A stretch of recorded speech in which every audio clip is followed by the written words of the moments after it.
Hello again. Hello, it's Abby Amen from the iFace Center. iFace Center in Edmonton, Alberta, Canada. So today is our 14th episode on Kids and Technology, Parents Guide. So today we're going to be talking about internet safety techniques that we can use to protect our children online. So this is a live program, and we're hoping that I already see two people joining me, so that's wonderful. Thank you so much for joining us today. We do appreciate your presence and your attendance here. Okay, so we're just going to wait a few minutes while we have some people join us. And please, as you come in, just say hello so we know that you are here. Just say hello when you come in. Thank you for coming in. Okay, so we're going to be starting here shortly. Just before we start, just a quick housekeeping. Hope everybody's keeping safe out there. It seems like we are finally seeing the end of this COVID-19. Praise God. Okay, thank you, Mr. Charles, for coming. Appreciate your presence here as well. You would do also very big favor here by sharing this broadcast. That is how we are able to create community engagement if you share this broadcast. By sharing it, you're not only protecting your own children, you're also going to be protecting your kids, your friends' kids as well. Because the information they will be getting here today, they will be able to use for their own children. In essence, if your kids go play with with your friends' children, they are playing with safe kids. So it's important for you to share this broadcast today. And it's good to see you, Bino. Thank you for coming and joining us today. Okay, so we're going to be talking about internet safety techniques that we can use for our children. So before I start, I'll introduce myself. My name is Abby. Amen. I'm a registered nurse by profession, and I'm an internet safety educator as well. So the matters of internet safety education has been a concern for me for about 9 years now. When my son was about 6, I noticed that he had very good interest on gadgets and technology and how that works. So I was kind of concerned as to his safety. So I started to, talk to my friends about what they were doing to protect their own children online. So it turns out that my friends were actually worried they had the same issues. They were in the same boat as I was, but really they weren't doing anything, and they didn't know what to actually do to protect their own children online. So I started to do that research on how I can better protect my own. And as I did that research, I realized that if I only protected my children online, I was actually doing half the protection. Because what happens is when your child is protected and then they go to play with other children who don't have this education, they are easily exposed. So I started to share the information and my findings with my friends in order for their own kids to be protected. So by doing this, basically what I was doing was creating what we call that herd immunity for my own community. So in the year 2017, we founded the organization called the iFace Center.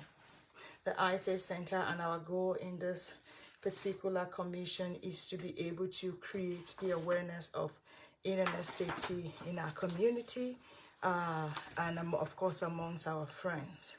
So our vision, our mission, first of all, in the iFace Center is to be able to protect children from the pitfalls of the internet by increasing public awareness on the matters of internet safety for our children.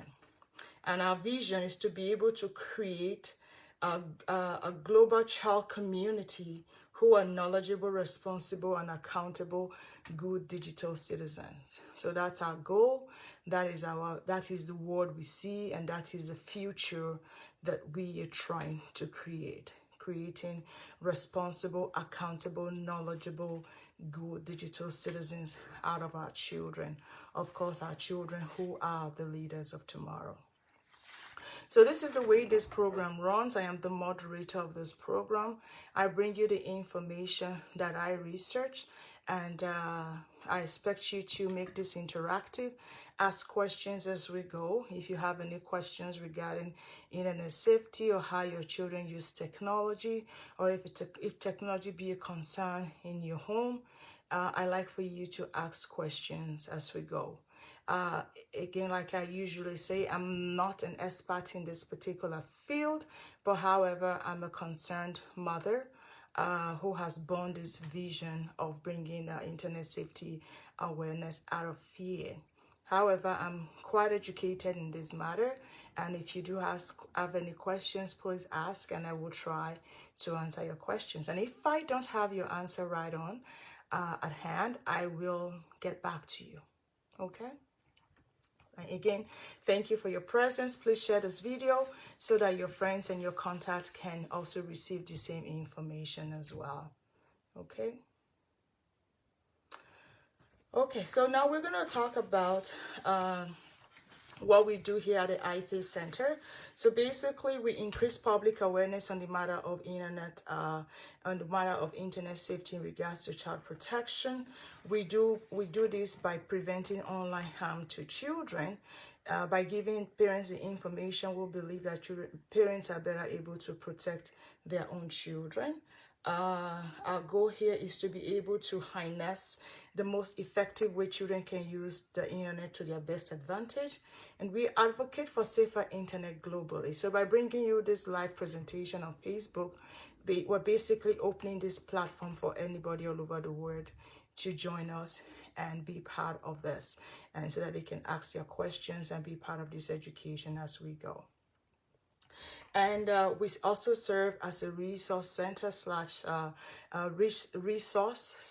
research center on how exposure to technology and the internet affects children down the road. And lastly, we before serving, we advocate for safer internet worldwide, and then we educate parents, children on how to be safe online, and we educate parents on how to keep their children safe online, and also anybody who is interested in child safety online. Welcome, thank you for coming, and I see more people coming on.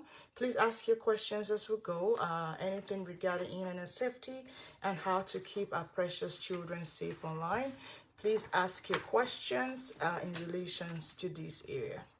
But in today in particular, we're going to be talking about internet safety techniques and the techniques that we can use to protect our children when they go online.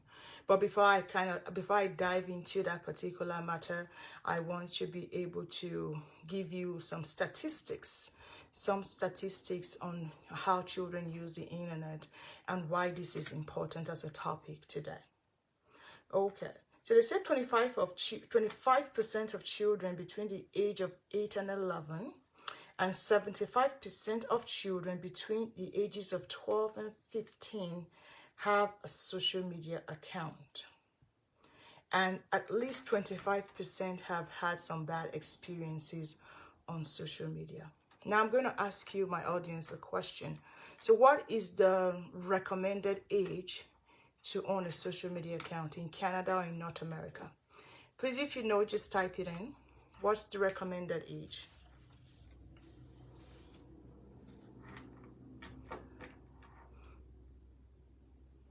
I'm just going to wait for a few responses there. I'm just going to scroll down to see if there'll be any response yet. What's the recommended age for an individual to be able to, say, open up a Facebook account or a Snapchat or WhatsApp account? And WhatsApp, yes, a WhatsApp account as well. Though that age is a little different now, higher than the regular age. Does anybody know the answer to that? What's the recommended age? Okay.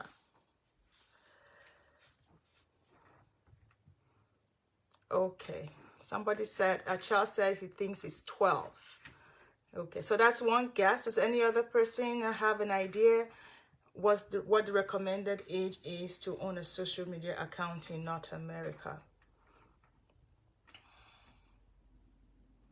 Okay, so Mr. Charles, your guess is pretty close, but not quite. The recommended age is 13.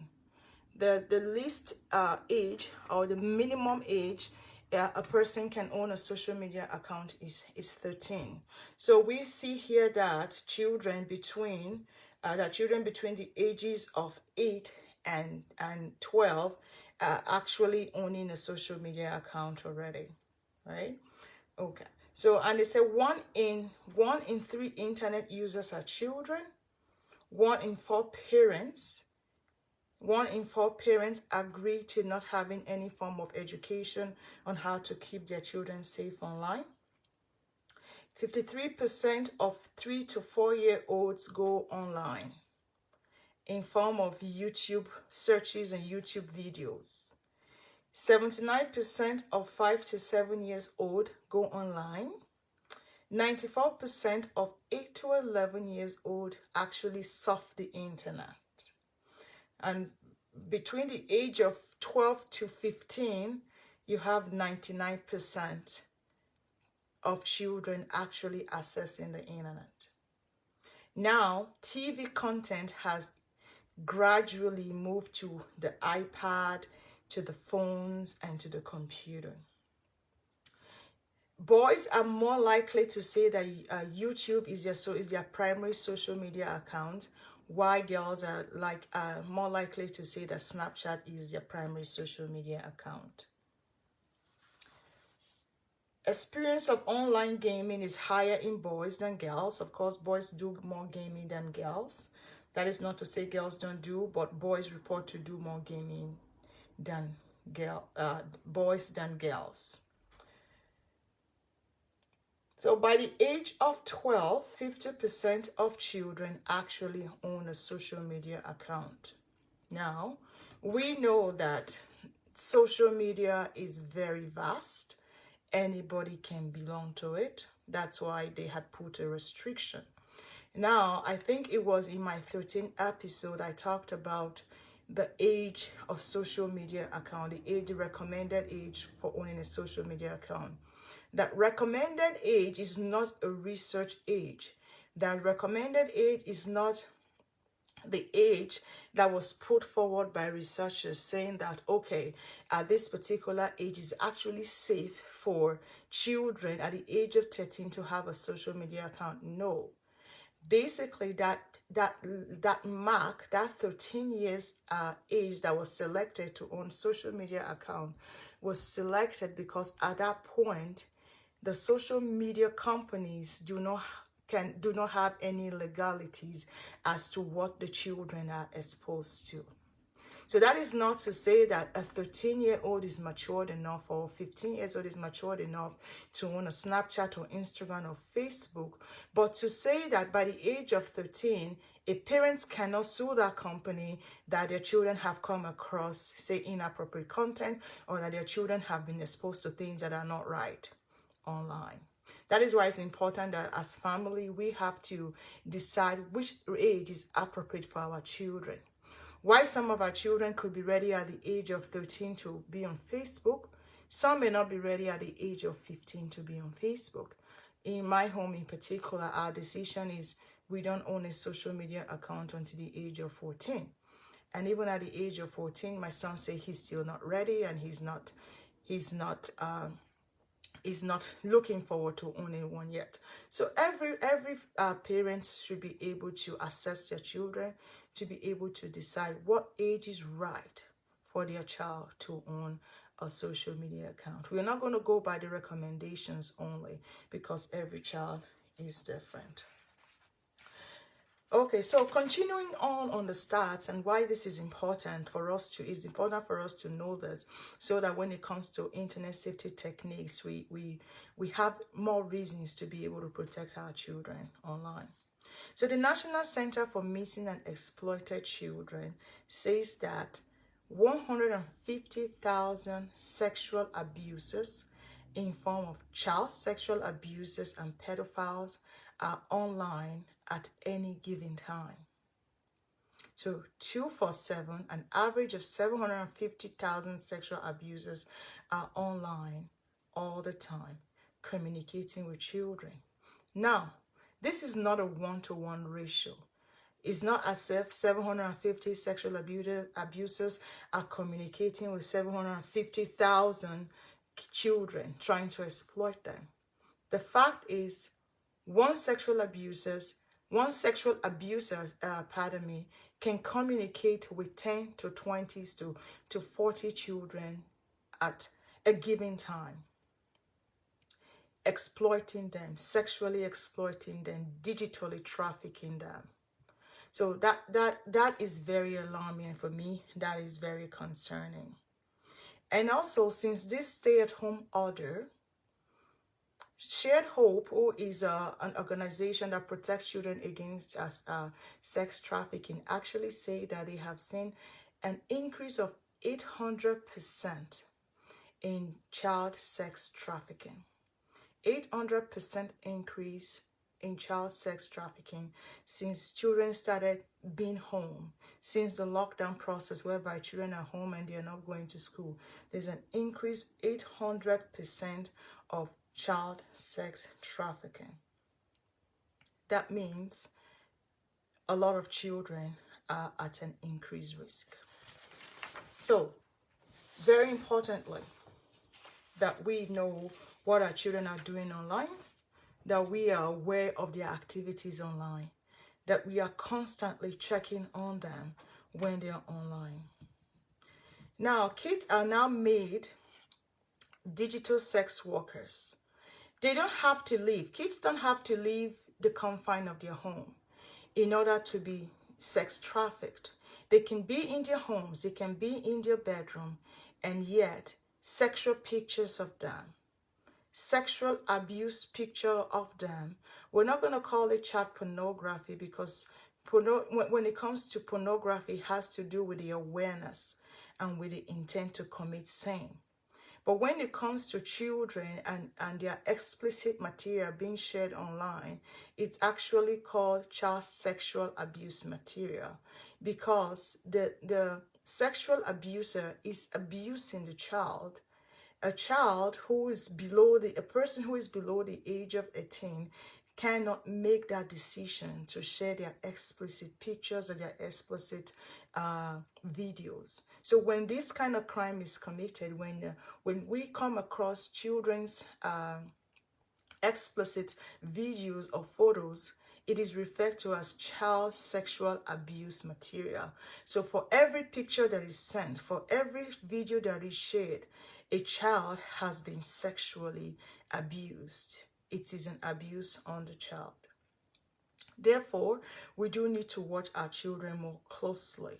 And if it does happen that one of our own is found to be doing this kind of a thing, such that you're sending a sexual picture of themselves to another person on the other side without mom's awareness, and eventually mom and dad eventually discovers it, why we are so quick as parents to be angry and to render retribution to this child, we should be aware that children below the age of 18, it takes about 25 years. You have to be an adult has to come to the age of about 25 years for that prefrontal cortex to be fully developed. So for a child who is less than 18 years, they do not have the ability to be able to make that informed and discernful decision. Therefore, if one of our own does fall into this particular victimization, we do need to be able to support them. We do need to be able to help them out of the situation rather than taking away their phones and taking away their computers. And that is what children are usually afraid about. So therefore, when they have this kind of experiences online, they find it hard to share with mommy or to share with daddy because they are afraid that that means and that gadget will be taken away from them. Okay, so why some parents may think that their children have a safe social media account, like a secured social media account, and they say, you know what, it's only my family members that can communicate with my children, nobody else. Actually, strangers and the public can directly message anybody, including the child account that is safe. Therefore, we need to be mindful of that. There was a research that was carried out by Shared Hope. Shared Hope International. Actually, an adult went online and joined a social media account such as the Snapchat and the Instagram. So she posed herself to be, say, a 14-year-old. And then she, when she joined her account, when she joined that platform, she announced herself saying, well, I'm new here. Could somebody tell me what's happening around here? So she really acted like a newbie.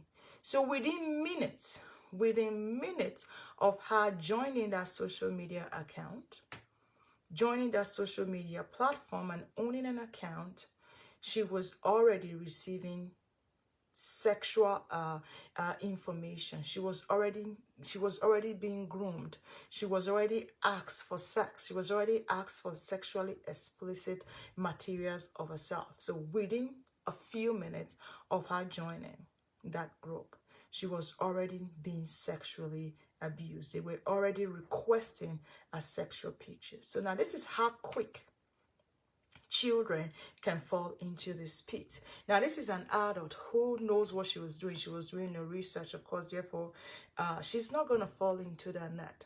But think about this as a real 14-year-old who really don't know, who don't know what to do. And she's been constantly asked for sexual abuse, sexual materials of herself from a stranger who seemed to be nice, who is offering her, nice comment and giving her some good admiration. And that is how a lot of children start to share sexual pictures of themselves. Initially, they're not wanting to, but as that sexual abuser starts to, manipulate their mind, give them comment that are flattering, then these children start to send sexual pictures of themselves from their own home. They don't even have to leave their bedrooms. So that is why it is of the essence that we do understand what it means to keep our children safe when they go online. Okay, so what are the safety techniques that we're going to be talking about today? What are the internet safety techniques that we're going to be talking about?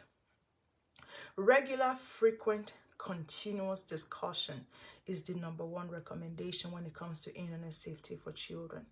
Experts are saying that we need to constantly, we need to frequently and continuously discuss the matters of internet safety in our home. So we need to be checking on our children and asking them how they're doing online. What's their interactions like? Which people are they talking with online? What connections are they making? Who are they befriending online? We do need to have these regular discussions. We do need to constantly remind our children of our family values and traditions when it comes to online relationships, when it comes to social media, when it comes to communication online. We need to remind our children that they are leaving a digital footprint by every comment they leave, by every like they press, by every video they view. They are leaving a digital footprint, and they do need to be made aware of that. Also monitoring and supervising their daily online activities, especially for children below the age of 10. We want to be around them when they have access to the internet. You could say, oh, they are on YouTube, even though it be kids' YouTube. When they are online, your children need to be close enough to you that you are able to see what they are doing. They need to use those gadgets around the open area. There are areas in the home that we can classify as designated digital areas, such that it's open enough that you can monitor and supervise the children anywhere, anytime they are on the internet or anytime they are on that gadget.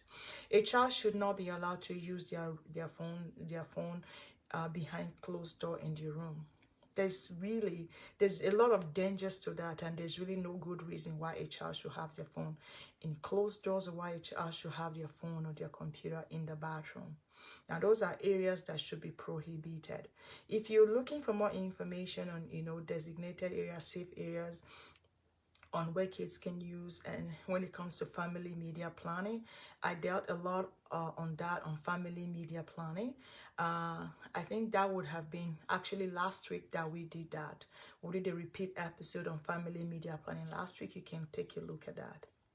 Okay, so before I continue, I'm just going to do a quick housekeeping just to make sure that this information that I'm giving out is clear. Please let me know if it's clear, thumbs up or likes, whatever you have to do.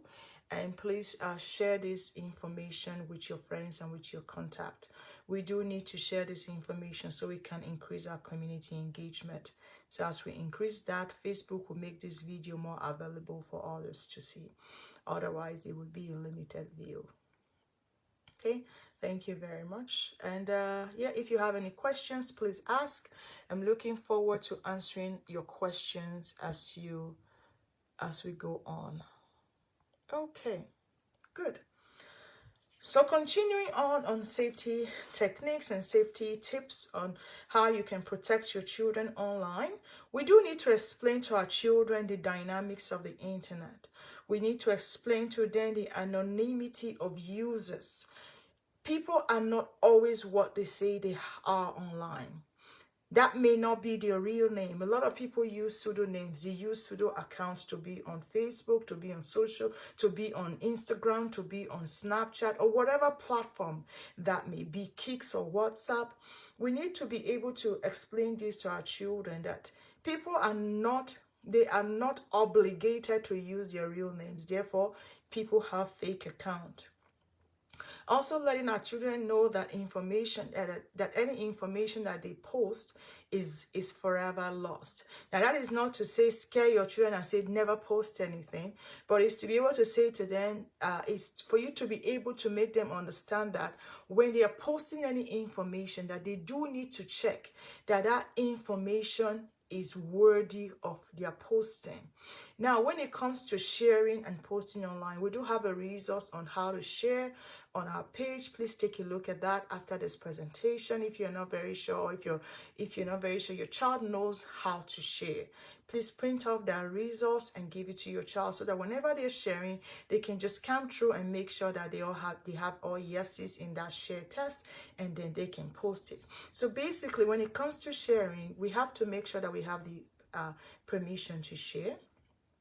And we have to make sure that we're not just sharing for fun, we're sharing with purpose. We're sharing because this information is going to be beneficial to others. We're not just sharing because we want to make others laugh or because we just want to poke fun at another person. We're also sharing because we find that the information is ethical and is empathic. So we have to make sure that all of these categories are yeses before we share, and letting our children know that it is important that they are very sure of what you're sharing, because information posted is information lost. Also making our children to understand that they have to trust their instincts. If it doesn't feel right, if a particular situation doesn't feel right, it most likely is wrong. So say a friend that they meet online and who is suddenly just expressing, admiration at their picture, who is always commenting and always liking everything they do. Now, this is not to say that they are genuine people don't like everything you do.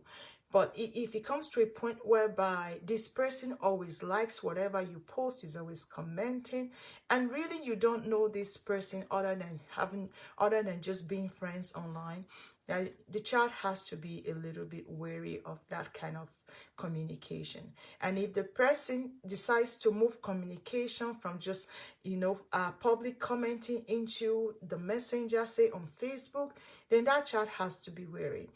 So just teaching our children to trust their instincts, and for us parents as well, we do also need to be able to trust our instincts when it comes to what our children are doing online. If you suspect that something is wrong, if you suspect that your child is involved in something that is not right online, then you need to follow through to make sure that your child is actually safe online. So trusting our instincts on both sides is very important. Also teaching our kids to know their boundaries and to recognize their boundaries, to recognize when their boundaries are being crossed. So letting our children understand that, making them to understand that they have there's a personal boundary as to how much information they can share or how much information a friend should request from them online. So say a friend that they met on Facebook or on Instagram or on Snapchat is requesting that they give them their phone number. Then of course that's personal information that they should not be giving out to a random stranger. Or this friend is asking for their address or trying to find out exactly which area of the city in which they live. Then of course they have to know that these are personal information and that they shouldn't be giving out. Why this might sound like, you know what, this is common sense, my child should know this. It would surprise you what kind of information children actually give out to strangers.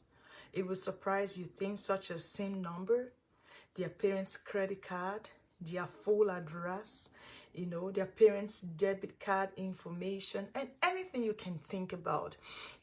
We teach kids to trust. We teach kids to listen and to obey.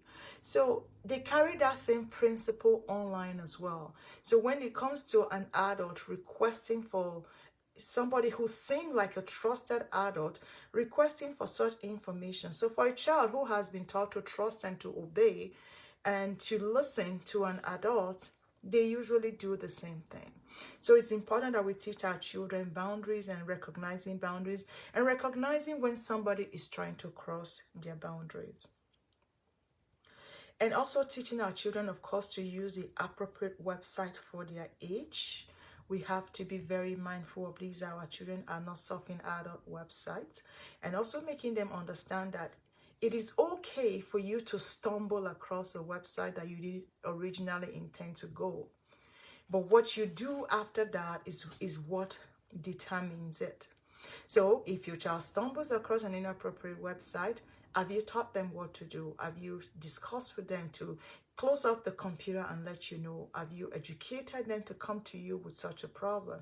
So it's important that we let our children know. Why we think it's common sense, if your child hasn't experienced it before, most likely it will not be common sense to them. I talked about promoting that the computer should be in designated area. Computer should be used in an open area. Like in my home, we use computer in this particular area that I'm doing my presentation, which is a loft. It's an open area. It's up the stairs, and another area we also use the computer will say be on the dining when we are not using the dining for meals.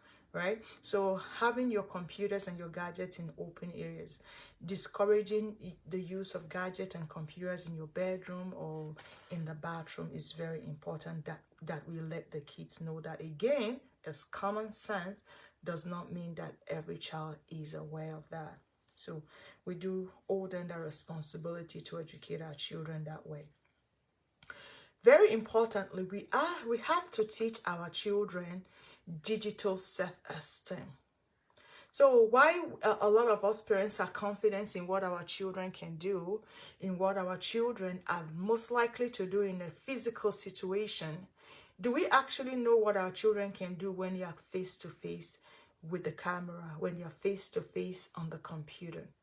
So again, teaching our children ways that they can respond to comments, ways that they can respond to like. Teaching our children very, very importantly that people's comments, the people's like, should not and does not determine their self-esteem. It should not determine their self-worth. So if they post a picture that everybody likes, good. And if they post a personal picture that they hardly get any likes on it, great. They are who they are. People's comment should not increase, not decrease them. Yes, it does feel good. Yes, they should be happy when people like their pictures or their videos. But when people don't, that should be okay as well. They should not let their self-esteem go with that. Again, now that's common sense. That sounds like, you know what, my kids know these things. But it would surprise you how much children, or how many kids actually would take down a post or take down a picture just because nobody commented on it, just because nobody liked it. Now, the thing is this: before you put up a picture, you liked it. You thought it was good enough for your profile. You thought it was good enough for your page. Then somebody else does not have to determine that. You are responsible for that. You determine that. You determine if your picture is good enough. It's not people's likes or people's comment. So we do need to educate our children in these regards, letting them know that people's comment and people's likes does not or should not determine their self-worth, should not determine their self-esteem, should not determine whether what they have posted is good or not. If they are comfortable with it, as long as it is not insultive, it is empathic, it is good, and they have permission to share it, they should be comfortable leaving it on without, having people determine what's on their profile. Okay, so the next one I want to talk about here is putting passwords on the computer, putting passwords on the phone and on the gadget in the house. I find this very beneficial for my family. In all of the research I've done, I haven't actually read experts' recommendation on putting password and passcodes on computer, but it's my personal favorite. The reason being, when you put a password on the computer or on the phones or on the gadget in the house, before your children actually go online, then before your children actually go online, they bring the phone or the gadget to you or to whoever adult has that password in the house, and that is the person that lets them get onto that computer. So now, if you look at the internet as a whole new word that children need to discover, you are not going to just let them go in anytime, anyhow, anywhere. You actually put a safe code on it. You actually put a password on it. You lock the door. Say the door to your bedroom. If you're going on vacation, you're not going to leave your house open, right? You're going to lock the door. So, because you don't want strangers coming in.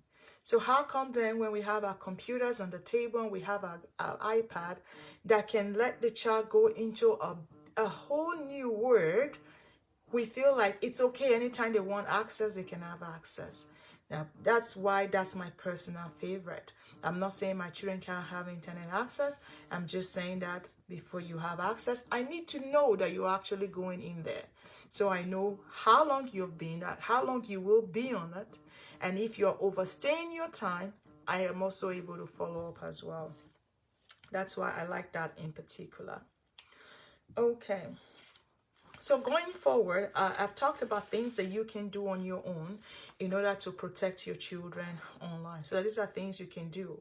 However, there are also internet safety techniques, software, and accessories that you can use to further protect your computers, and you can have the peace of mind. Now, why the softwares are good? Softwares are good for protecting your computers. You can never protect your children enough. I believe that. But also keep in mind that when we use software to protect our computers or all the gadgets in our home, we are only protecting what's in our home. So then what happens when our children goes to our friend's house that they don't have the software? Would they have the ability to be able to resist explicit information? Would they have the knowledge and the education to be able to use the internet right? So that's the question we do need to ask ourselves. So talking about internet safety accessories that we can use, filters are mostly needed for children who do not have the reasoning or the ability to control where their searches take them, like say children below the age of 10. Now, I say this with caution. So while I may use safety tools, say for my 4-year-old, I do no longer use maximum safety tools for my 14-year-old, other than apply a few restrictions to his iPhone. Because at this age, I want to be able to give him a chance to make rightful decision when it comes to being face to face with informations that are not right for him. When it comes to being face to face with inappropriate information, I want him to be able to develop that self-control. I want him to be able to make that rightful decision when it comes to the information that he surfs online. Now, I am aware that, again, like I usually say, the prefrontal cortex is not fully developed, but yet in every sense, we have to help that development. So giving him a chance to, make that decision is part of growing up. While we want to be able to save our children from every obstacle that they go through in life, we actually want to be able to let them go through some obstacle so that they can have that wisdom and develop that knowledge to be able to go forward and become that confident, that capable man and woman that we want them to be. So when it comes to internet access and controlling the home, there is not a one-size-fits-all. You know your family, you know your kids' needs, and you know what they need to be protected from. So this fact that I'm going to give you is a guide. It's a guide for you, and you decide what's best for your family when it comes to protecting your children. So when it comes to internet safety technique accessories in form of parental control, so parental control settings that parents can activate to safeguard your children is what I'm going to be talking about. It's important that you collaborate with your kids so that they do not classify your parental control tips as one of moms and dad rules. So with these tools, you are able to control the kids' access to information by restricting and blocking matured and explicit information that your kids cannot manage on their own. So when it comes to parental control, there are 3 levels to it. You can do parental control through the internet provider, that's through the router. You can do it from the device level, or you can do it by application. So by doing it through the router, you do need to check with your internet provider to see that if they provide internet, if they provide parental control on their network. Not all networks does it, but for those network that does it, basically all you do need to do is to copy the IP address of your network into your browser and log in and start to work with those features of blocking and restricting certain information. Because when you do it at the router level, you are actually safeguarding the whole house, safeguarding all the devices that actually uses that network as their internet outlet. So that is kind of how that works. Again, not all networks provides it. You would have to check with your network to see if they do have that feature. So at a device level, you can do it under settings. For iPhone is very good for restriction. So you can do it under settings and then go straight to restriction under the iPhone. And when it comes to the Android, the Samsung, you would have to download an app called the Boomerang Parental Control. This is powered by Samsung Knox. That is how you can use parental control within Samsung. And then the third one is by application. So the use of software apps to monitor your kids' activities in the form of, monitoring their conversation, monitoring what they're sharing online. So you can also use apps to do that. Now, there are different kind of apps that you can use. So basically, what these apps does is to monitor the activities on the web, on the different apps that they use on their SMS, and also on their social media account, right? So it basically filters information. It's able to detect explicit information, inappropriate content, or inappropriate association that your child may be having, and then is able to report it back to the parents depending on the particular app that you download. So there are some well-recommended apps like they call it Custodio. Custodio is a good one. It works for Windows, for Macs, for Android, for iOS and for Kindle. So if you're looking for a particular app where you can just put on the phone, put on the computer, and then you can breathe easy, then these are good. Like Custodio is one, Net Nanny is another one, Guardian, Casper, Casper Sky, Safe Kids is another one, and Mobisip, pardon me, is another one as well. So basically, there's a tons of them. This is just to mention but a few. So if you go into your app, stores, type in internet safety apps for kids, I'm sure hundreds will pop up. You just have to kind of go through their terms and conditions, go into their features, and see what they can do to protect your children and protect your home for you. So why these apps are good, usually one app is never sufficient enough to be able to protect and safeguard your kids 100%. You may have to use a combination of different apps. Excuse me. You may have to use a combination of different apps to be able to achieve maximum protection for your children. Now, having talked about apps and accessories that you can use to protect your children, and I can say to you that when it comes to protecting children, nothing compares to a good, strong communication. Good, strong communication, regular, frequent, continuous discussion about your family values online is what can guarantee the maximum protection for your children.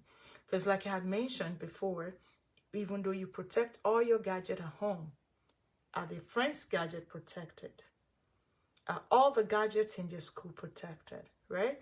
But empowering your child as a person and making them to understand the importance of being safe online, the importance of being good digital citizen, will help them to scale through any situation that they may come across when it comes to internet access. Okay, so that kind of brings me to a conclusion of internet safety tips and techniques on how to, protect your children online when it comes to their internet access, right? So if you do have any questions, please ask. I will be glad to take your questions. I'm always happy when questions are asked, and I don't feel very satisfied when I don't get asked any questions. So I'll just give you some moment there to ask your question. Ask your question as we go. Okay.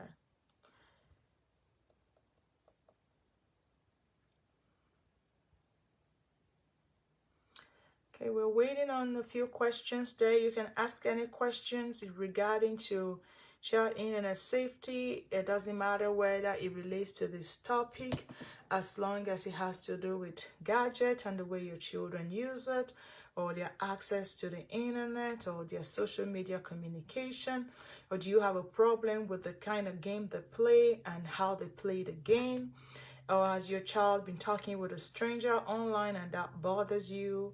You can ask questions along that line. You can ask questions along that line.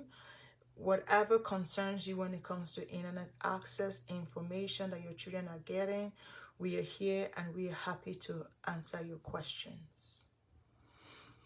While we are waiting on questions, I'm just going to say thank you all for coming on today. I do see quite a few familiar names here. Thank you all for coming and for listening to our presentation. If this presentation was beneficial to you, I would, greatly recommend that you share with your contact, because this is how this is how we are able to build community engagement. Share with your contact, share with your friends, share with your family, so that we are not only protecting your own children or my children, we're actually protecting a wider range of children. We are creating that herd immunity to protect all children globally. Okay. Just a few more minutes for questions and we can call it a day. Our next presentation will be next week Saturday again at 6:30 p.m. MT. That's 6:30 p.m. Edmonton time. Mountain time, that's what the MT is for, but of course, in Edmonton, that would be the 6:30. Please ask your questions. We'll be glad to take your questions. Otherwise, we will be calling it a day today. And again, thank you all for coming. Thank you all for watching. We do really appreciate your presence here. And if you have questions after this, after we close this presentation, you can message us. You can put it through, you can DM us through the messenger, and we will get back to you. You're welcome, Sophie. Welcome, Solex, for joining us. Okay, thank you all, and have a good week. Until next week that I will see you again. Keep protecting the children, securing our future, and please don't forget to share. Thank you.